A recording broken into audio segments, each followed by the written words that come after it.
दोस्तों, आज की कहानी का नाम है तोसी का वनवास, जिसे आप देख रहे हैं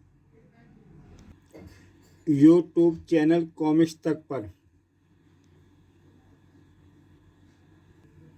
पाताल का सर्प देश, जहाँ सांपों का साम्राज्य था, और इस देश का सम्राट इच्छाधारी सर्प तोसी। यहाँ सभी सर्प मानव शरीर धारण करने में समर्थ थे। इच्छाधारी सर्प तोसी कोई भी शरीर धारण करने में समर्थ था।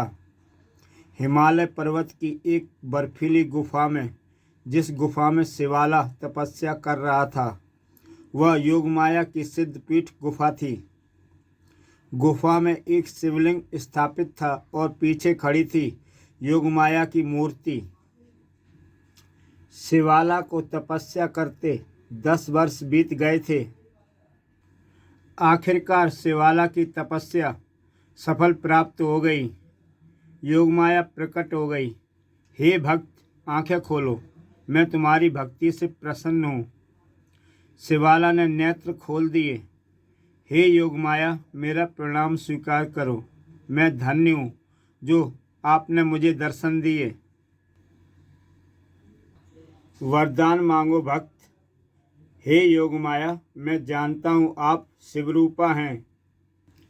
कलयुग में आप ही एकमात्र ऐसी शक्ति हैं जिन्हें शिव के दर्शन हुए हैं। तुम्हें यह स्थान और हमारा शक्तिपीठ किसने बताया भक्त? यहाँ तक तो कोई मनुष्य पहुँच ही नहीं सकता। मैं मनुष्य नहीं हूँ माता। फिर मुझे अपना असली रूप दिखाओ। शिवाला सर्प बन गया। ओह, तो तुम सर्प जाति के मानव हो। क्या तुम इच्छाधारी हो? नहीं माता। इसका अर्थ यह हुआ कि तुम सर्पदेश के सर्प हो। केवल पाताल के सर्पदेश को यह वरदान प्राप्त है। हे माता, मैं सर्पदेश का ही सर्प हूँ। वर मांगो भक्त, परंतु एक बात याद रखना, मेरा दिया वर एक शक्ति काट सकती है। यदि कोई साक्षात शिव दर्शन कर ले तो वह मेरा वरदान नष्ट कर सकता है। मैं जानता हूँ माते, मैं जानता हूँ सैकड़ों वर्ष तपस्या करने पर भी शिव के दर्शन संभव नहीं है। इसलिए आपका दिया वर इस पृथ्वी में कोई नहीं काट सकता। तो फिर मांगो, क्या मांगते हो? हे माता, मैं सर्पदेश का अभागा युवराज हूँ। मेरे पिता ने मुझे अयोग्य सोचकर समझकर देश से निकालने का हुक्म दे दिया था और सबसे समर्थ योद्धा महाबली तोसी को सम्राट बना दिया था। उसके बाद मेरे पिता की मृत्यु हो गई। मेरी माता उनकी मृत्यु के बाद वनों के लिए प्रस्थान कर गईं। न जाने कहाँ कहाँ दर दर ठोकरें खाती रहीं। देश से निकलने के बाद मैं भी वनवासी हो गया। मुझे आदेश दिया गया कि मैं किसी शहरी आबादी में कदम न रखूं। तो अगर मैं पिता का आदेश न मानता तो आपका योगी बनता। मैं भटकता भटकता इस गुफा तक पहुंच गया। मेरी माता आपकी भक्ति करती थी और बचपन से ही उन्होंने मुझे यहाँ तक का मार्ग और तपस्या का मार्ग बताया था। यदि तुम अयोग्य थे तो तुम्हारे देश के सम्राट ने उचित ही किया होगा। बोलो, मैं तुम्हारे लिए क्या कर सकती हूँ? हे माते, वरदान दो, ऐसा वरदान दो कि तोसी को वनवास और मुझे राजगद्दी। किसी भी वरदान को कारगर सिद्ध करने की एक प्रक्रिया होती है। आओ, मैं तुम्हें यह वरदान देती हूँ। इस कार्य में एक अश्व तुम्हारी सहायता करेगा। तुम जब भी उस घोड़े की पीठ पर बैठोगे तो अदृश्य हो जाओगे। यह अश्व तुम्हारे लिए अश्वमेघ का कार्य करेगा। आओ, मैं तुम्हें कान में एक मंत्र फूंकती हूँ। वही तुम्हारे लिए उपाय और शस्त्र अस्त्र का कार्य करेगा। तथास्तु। योग माया के अदृश्य होते ही गुफा में एक घोड़ा प्रकट हुआ। ओह, यह वही अश्व है। शिवाला घोड़े की पीठ पर बैठ गया। हे मेरे सवार, मेरे स्वामी, हुक्म दो, कहाँ जाना है? है, या तो बोल भी लेता है। हाँ, पृथ्वी पर ऐसी कोई भाषा नहीं जिसे बोलना मैं ना जानता हूँ। वह अश्व शिवाला से बात करने लगा। मैं चारों वेदों का ज्ञाता और मुझे 7 लोकों के मार्ग ज्ञात हैं। तो फिर पाताल चलो। घोड़ा तूफानी वेग से दौड़ पड़ा। जा पहुंचा पाताल। अमस्था जा पहुंचा सर्पदेश। अब मुझे अपना कार्य शुरू करना चाहिए। अब मुझे कोई देख नहीं सकता। घोड़े की पीठ पर एक परचम लहरा रहा था। अरे, यह तो किसी अश्वमेध का घोड़ा लगता है। क्या बकता है? किसी का घोड़ा तबेले से भाग निकला है। पर शिवाला उन लोगों को नजर नहीं आ रहा था। घोड़ा एक बार अगर घास सूंघ ले तो ऐसे ही भागता है, मगर उसकी पीठ पर परचम। ठहरो, मैं इसे पकड़कर देखता हूँ। बस्ती का एक ताकतवर सैनिक आगे बढ़ा।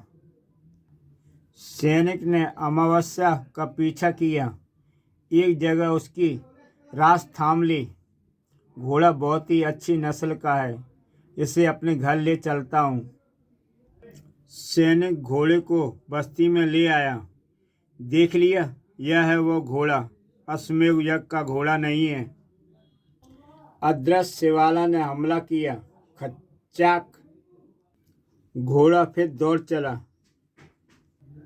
चंद दिनों में इस घोड़े ने कई बस्तियों को कोहराम मचा दिया। जैसे भी उसे पकड़ता वही मारा जाता। घोड़े पर सवार शिवाला अदृश्य था। अब देखता हूँ कौन मेरे घोड़े को रोकता है। घोड़े के कोहराम का समाचार दरबार में पहुंचा। क्या क्या कहा? एक घोड़ा जिसे कोई नहीं रोक पाता, वह कई दिनों से दौड़ रहा है। महाराज, वह किसी भूत का घोड़ा है जो घोड़ा पकड़ते ही पकड़ने वाले को मात देता है। भूत? तुम लोग पागल हो गए हो। ठीक है, मैं देखता हूँ क्या माजरा है। तोसी ने ऐलान किया।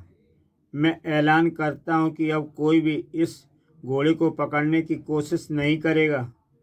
जब वह घोड़ा थक कर स्वयं रुक जाए तो हमें सूचित कर देना। अब घोड़े को रोकने वाला कोई नहीं था। कब तक दौड़ते रहना है स्वामी? लगता है अब हमें कोई रोकने वाला नहीं है। अब सीधे राजमहल चलो।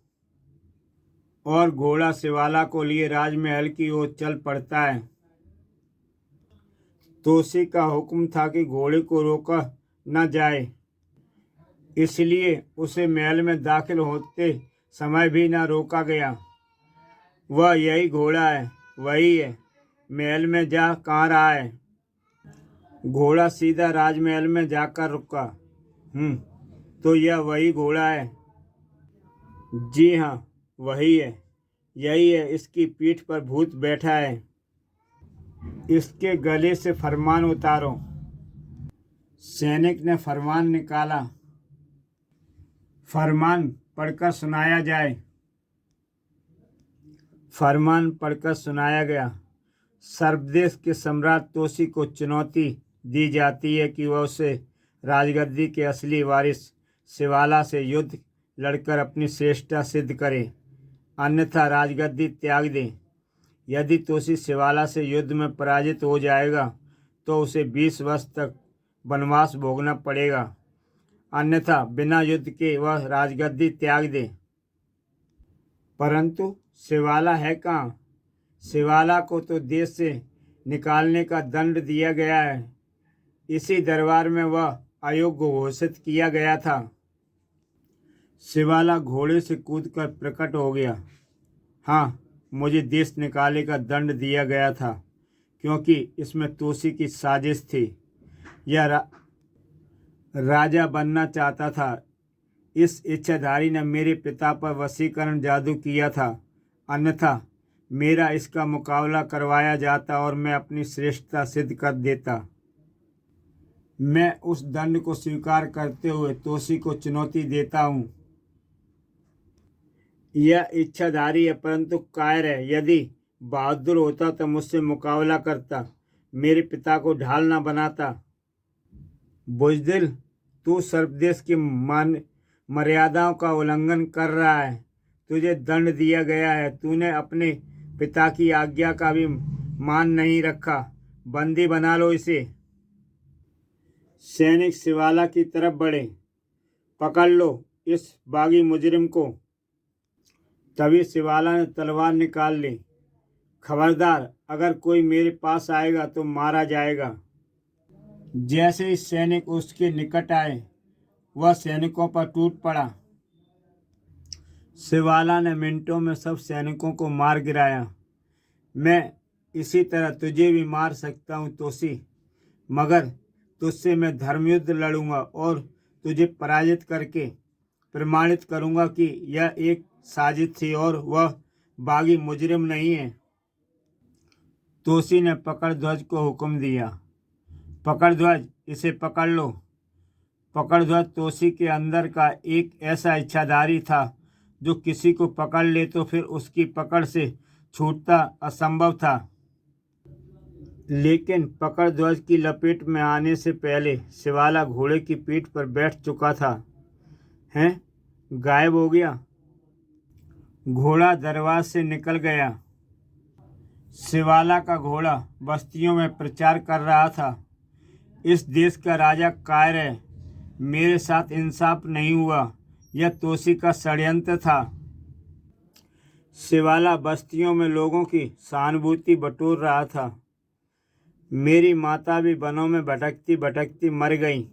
तोसी पापी है, अत्याचारी है। अगर उसमें हिम्मत है तो युद्ध में मेरा मुकाबला करे। एक बस्ती में टनी उसके सामने आ गया। बहुत दिनों से सुन रहा हूँ तेरी बकवास। कौन कौन है तू? अपन को टनी बोले तारे, तू अपन को प्रिंस कह के पुकारे। आज तेरा ड्रामा फेस करने को आया है। तू पिताश्री से क्या खाक लड़ेगा? पहले तो मुझसे ही 2 हाथ कर ले। हाँ हाँ, राजकुमार टनी ठीक कह रहे हैं। अगर तुमने टनी को हरा दिया तो हम समझेंगे तुम सच बोल रहे हो। इससे पहले कि शिवाला घोड़े की पीठ पर बैठता, टनी हवा में उड़ता सीधा घोड़े की पीठ पर आ गया। बड़ा हरामी है यह, मेरी पीठ पर आ गया। इसे अभी मजा चखाता हूँ। घोड़े ने हवा में उछलकर कलाबाजी खाई। अरे अरे अरे, बाप रे, यह तो शिवाला का भी बाप है। टनी घोड़े से गिर गया। शिवाला एक ही छलांग में घोड़े पर सवार होकर अदृश्य हो गया। आए गायब? अरे मुराद, सामने आकर लड़। किसी अदृश्य खतरे के कारण टनी ने दौड़ लगाई। छल कपट का जवाब छल कपट से ही देना होगा। घोड़ा टनी के पीछे दौड़ पड़ा। टनी एकदम सांप बनकर पलटा, घोड़े की टांगों में जा लिपटा। घोड़े की टांगों पर कुंडली मारने के कारण घोड़ा लड़खड़ाकर गिरा। अब शिवाला भी सांप बन गया। आया सामने। टनी मानव रूप में आ गया। अब देखता हूँ कैसे गायब होता है। शिवाला भी मानव बन गया। ठाक डिशुम डिशुम। टनी ने तलवार फेंकी। यह देख मेरी चुंबी तलवार, जो वार किए बिना ही लौटती नहीं। साए। और टनी ने तलवार शिवाला की ओर उछाल दी। शिवाला फिर घोड़े की पीठ पर आ बैठा, फिर गायब हो गया। टनी की तलवार हवा में चकराकर लौट आई। माजरा क्या है? तभी घोड़े ने टॉप मारी सनी पर। शिवाला ने टनी पर बाण चलाए। टनी का जिस्म बाणों से घायल हो गया। घायल अवस्था में टनी हवा में दौड़ रहा था। बाण पीछा कर रहे थे। घायल टनी एक तालाब में जा गिरा। देखो सर्वदेश के वासियों, मैंने टनी को मार डाला। अब तो तुम्हें विश्वास हो गया होगा कि तोसी कायर है, षड्यंत्रकारी है। शिवाला ठीक कहता है। जरूर इसके साथ नाइंसाफी हुई है। घायल टनी पानी में तैरता दूसरे तट पर निकला। उह, और अचेत हो गया। टनी का घायल जिस्म महल में पहुंचाया गया। तुरंत वेदराज को बुलाओ। तभी अप्सरा वहां आ गई। हे महादेव, मेरे पुत्र की रक्षा करो। तोसी सीधा नाग बाबा के आश्रम में पहुंचा। नाग बाबा, यह सब क्या हो रहा है? टनी मृत्यु शैया पर है और गुप्तचरों की सूचना है कि शिवाला ने मेरे विरुद्ध सर्वदेश वासियों को भड़का दिया है। टनी के प्राण संकट में है। ऐसे हालत में मैं युद्ध कर सकता हूँ? हाँ, हमें सब ज्ञात है। तभी नाग बाबा कालू जिन को याद करते हैं। कालू उपस्थित हुआ। कालू जिन, तुम संसार की प्रत्येक जड़ी बूटी का पता जानते हो। वेदराज जिस बूटी को भी मंगाए तुम उन्हें लाकर दोगे। जो आज्ञा बाबा। तोसी, टनी के प्राणों पर संकट टल जाएगा क्योंकि उसकी मृत्यु का योग नहीं है। तो क्या मेरे हाथों शिवाला का वध लिखा है? कुछ भी हो, वह राजवंश का पुत्र है। उसकी हत्या का पाप क्या उचित होगा? पापी किसी के पुत्र नहीं होते। उसने तुम्हें चुनौती दी है। यदि वह छल बल से लड़ना चाहता है तो तुम्हारे पास उससे बड़ा छल बल है। उसकी चुनौती स्वीकार करना ही तुम्हारा धर्म है। और सर्वदेश पर आए इस संकट का सामना भी तुम ही कर सकते हो। जो आज्ञा बाबा। सारी बस्तियों में मुनादी करवा दो। सम्राट तोसी शिवाला से युद्ध के लिए तैयार हैं। मुनादी शिवाला ने भी सुन ली। अब मजा आएगा। पहले मैं उसके लिए रणभूमि तैयार करता हूँ। शिवाला ने रणभूमि तैयार करके मंत्रों से बांध दी। योग माया के दिए मंत्र से रणभूमि को बांध लूंगा। तोसी के सभी अस्त्र शस्त्र इस भूमि में नाकाम हो जाएंगे। योग माया ने बताया था कि मैं तोसी का वध नहीं करूंगा क्योंकि तोसी महादेव शिव का भक्त है। मैं उसे केवल युद्ध में पराजित करके जीवित छोड़ूंगा। अब मेरा खेल शुरू होगा। शिवाला का घोड़ा दरबार में पहुंचा। देखो क्या संदेश है। फरमान पढ़ा गया। शिवाला का फरमान है कि युद्ध के लिए नंदीवन के मैदान में आ जाओ। कल सूर्योदय से हमारा युद्ध प्रारंभ होगा। रणभूमि में सभी प्रकार के छल बल और शस्त्र प्रयोग करने की छूट है। हमें स्वीकार है। तोसी मैदान की तरफ कूच कर गया। तोसी शिवाला के मंत्रों की सीमा रेखा के अंदर आ गया शिखार। देखो सर्वदेश के वासियों, सूर्योदय हो गया। सूर्यास्त के समय युद्ध नहीं होगा। यदि तोसी हार गया तो उसे 20 वर्ष का वनवास स्वीकार करना होगा। और यदि मैं हारा तो तोसी जो चाहे दंड मुझे दे सकता है और वह सर्वदेश की सीमा से बाहर रहेगा। मुझे स्वीकार है तो तैयार हो जाओ। अब दो योद्धा आमने सामने थे। दोनों की तलवार आपस में टकराई। तोसी के हाथ में जो भी शस्त्र आता, शिवाला भी उस शस्त्र से उसका मुकाबला करता।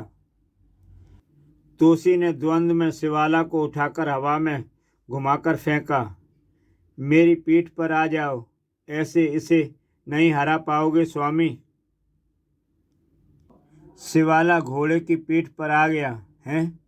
कहाँ गायब हो गया? तोसी भी घोड़े पर सवार हो गया। दोनों घोड़े टकराए। तोसी की बाहों पर तलवार का वार हुआ। ओह, इसका मतलब यह घोड़े पर सवार है और दिखाई नहीं दे रहा है। पकड़ध्वज, इस घोड़े को लपेट कर जकड़ो। किंतु तोसी के शरीर से पकड़ध्वज बाहर नहीं आया। दूसरा वार, खच्चाक। अदृश्य ध्वज, पकड़ध्वज, बाहर आओ। क्या हो गया है उन्हें? तोसी के अंदर मौजूद सारे इच्छाधारी जैसे सो गए थे। मैं पहले इस घोड़े को ऊपर भेजता हूँ। तोसी के बाण हवा में जाकर बिखर कर गिरने लगे। मेरे बाणों का क्या हो गया? शिवाला के बाण चले। खच खच, तोसी का घोड़ा गिर पड़ा।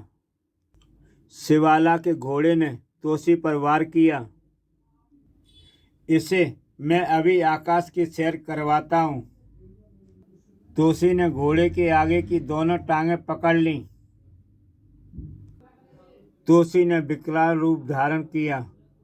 तोसी ने घोड़े को उठाकर आकाश में फेंका, लेकिन घोड़ा सही सलामत जमीन पर आया। लगता है यह घोड़ा भी जादुई है। अचानक एक फंदा तोसी के गले में गिरा। फंदा गले में पड़ते ही उसका विकराल रूप समाप्त हो गया। तोसी की गर्दन फंदे में फंसी थी और घोड़ा दौड़ पड़ा। मुझे पंछी बन जाना चाहिए, किंतु गर्दन में फंदा पड़ने के बाद वह रूप बदलने में भी समर्थ नहीं था। उफ, आखिर यह सब क्या हो रहा है? मेरे शस्त्र, मेरी शक्ति, मेरे इच्छाधारी सब सो गए। शिवाला ने तोसी को रस्सी में बांध दिया। यह है तुम्हारा सम्राट, जो अब मेरा बंदी है। सड़ाक! हे सम्राट तोसी, अपनी पराजय स्वीकार करो और दिया हुआ वचन निभाओ। वचन के अनुसार तोसी वनवास के लिए रवाना हुआ तो अप्सरा भी महल त्याग कर तोसी के साथ चल दी। टनी नागबाबा की देखरेख में था। अभी उसकी मूर्छा नहीं टूटी थी और शिवाला राज सिंहासन पर बैठ गया। हा हा हा, जय योग माया की। इस प्रकार शिवाला पाताल का सम्राट बन गया। आगे क्या हुआ, यह सब जानने के लिए YouTube चैनल कॉमिक्स तक के फोल्डर में जाके आप इसका दूसरा भाग देख सकते हैं, जिसका नाम है जंगल में दंगल। तो दोस्तों, फिर मिलते हैं एक नई कहानी के साथ।